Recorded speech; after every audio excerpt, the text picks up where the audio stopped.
नमस्कार, मैं रुमान हाशमी न्यूज़ अनमास में आपका स्वागत है।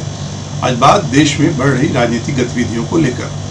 राजधानी दिल्ली से लेकर बंगाल और महाराष्ट्र तक राजनीतिक नेताओं और दिग्गजों के बीच बातें और मुलाकातों का एक दौर शुरू हो चुका है। यूपी के मुख्यमंत्री योगी आदित्यनाथ को आखिरकार दिल्ली आना पड़ा।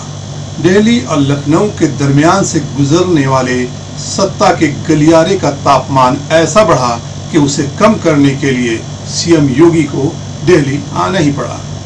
होम मिनिस्टर अमित शाह और पीएम मोदी से मुलाकात के पीछे यूपी में मंत्रिमंडल का विस्तार, साथ ही केंद्र और राज्य के बीच बिगड़ते समन्वय को दुरुस्त करना था।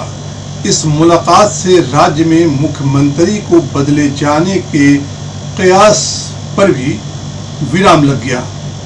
इस मुलाकात राज्य में अगले साल होने वाले चुनाव को लेकर भी बातचीत हुई। दरअसल बीते माह उत्तर प्रदेश को लेकर मिले अंदरूनी आकलन से चिंतित भाजपा लीडरशिप ने उत्तर प्रदेश के लिए रूपरेखा तैयार कर ली है। पार्टी के मुख्यमंत्री योगी आदित्यनाथ को भी इसमें पूरी तरह अवगत करा दिया गया है। इसके तहत आने वाले 6 से 8 महीने में राज्य सरकार और भाजपा संगठन मिलकर विभिन्न मोर्चों पर मिशन मोड में काम करेगा। इसमें सामाजिक, राजनीतिक, धार्मिक मोर्चों को साधने के साथ जनता की नाराजगी को दूर करना और 2022 में सत्ता को बरकरार रखने की कार्य योजना शामिल है। लेकिन यूपी के किसान नेता टिकैत पीएम मोदी और सीएम योगी को राहत देने के मूड में बिल्कुल नहीं है। टिकैत पूरी तरह से ताल ठोक कर मैदान में उतरे हुए हैं। उन्होंने बंगाल पहुंचकर सीएम ममता बनर्जी से मुलाकात की। माना जा रहा है कि किसान आंदोलन को लेकर ममता बनर्जी का समर्थन हासिल करने इस मुलाकात का खास मकसद था। उन्होंने ये मुलाकात की है, साथ ही उनकी मंशा है कि बीजेपी के खिलाफ 2024 के चुनाव में एक संयुक्त मोर्चा खड़ा हो। टिकैत वैसे अभी से अगले साल यूपी विधानसभा चुनाव को लेकर भी तैयारी शुरू कर चुके हैं। खासकर उनकी नज़र पश्चिमी उत्तर प्रदेश पर है, जहां पंचायत चुनाव में बीजेपी का प्रदर्शन यूपी के जिलों के मुकाबले बेहतर था। वैसे बंगाल में एक और बड़ी राजनीतिक घटना देखने को मिली। बीजेपी के national vice president Mukul Roy ने तृणमूल कांग्रेस ज्वाइन कर लिया। मुकुल रॉय 2019 में तृणमूल छोड़कर बीजेपी में अपने बेटे के साथ शामिल हो गए थे।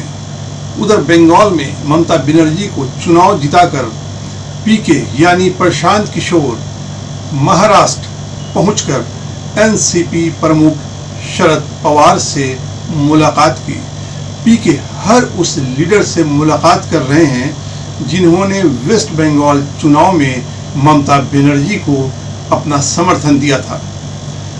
प्रशांत किशोर की कोशिश है कि 2024 के लोकसभा चुनाव में बीजेपी के खिलाफ एक मजबूत विपक्ष खड़ा हो। पीके अब चुनावी रणनीतिकार की भूमिका से बाहर निकलकर सक्रिय राजनीति का हिस्सा बनने की कवायद शुरू कर चुके हैं। बहुत मुमकिन है कि वो अपने होम स्टेट बिहार से चुनाव भी लड़ें। वैसे बिहार में भी राजनीतिक पिछले कई दिनों से गरमाई हुई है। आरजेडी सुप्रीमो लालू प्रसाद यादव के बड़े बेटे तेज प्रताप यादव ने शुक्रवार को जीतन राम मांझी से उनके घर पर मुलाकात की। बंद कमरे में दोनों के बीच क्या बातचीत हुई, इसके बारे में तो मांझी और तेज प्रताप ने पत्रकारों को कुछ नहीं बताया। लेकिन पटना में ऐसी सोच है कि मांझी नीतीश कुमार से नाराज चल रहे हैं और इस मुलाकात को उसी से जोड़कर देखा जा रहा है। प्रधानमंत्री नरेंद्र मोदी और यूपी के सीएम योगी के अलावा राजधानी में एक और मुलाकात की भी चर्चा है। नाराजगी की खबरों के बीच कांग्रेस नेता सचिन पायलट शुक्रवार को दिल्ली पहुंचे हैं। वो रविवार तक यहाँ रहेंगे। राजधानी पहुंचने पर जब पत्रकारों ने उनके प्लान के बारे में पूछा उनसे सवाल किया तो उन्होंने कुछ भी कहने से इनकार कर दिया। लेकिन सूत्रों के मुताबिक पार्टी महासचिव प्रियंका गांधी ने उन्हें दिल्ली बुलाया है।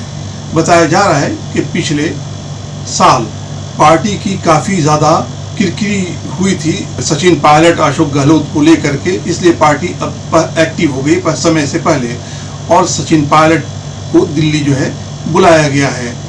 लेकिन सचिन पायलट के साथ जो विधायक हैं वो भी साथ में दिल्ली पहुंचे हुए हैं।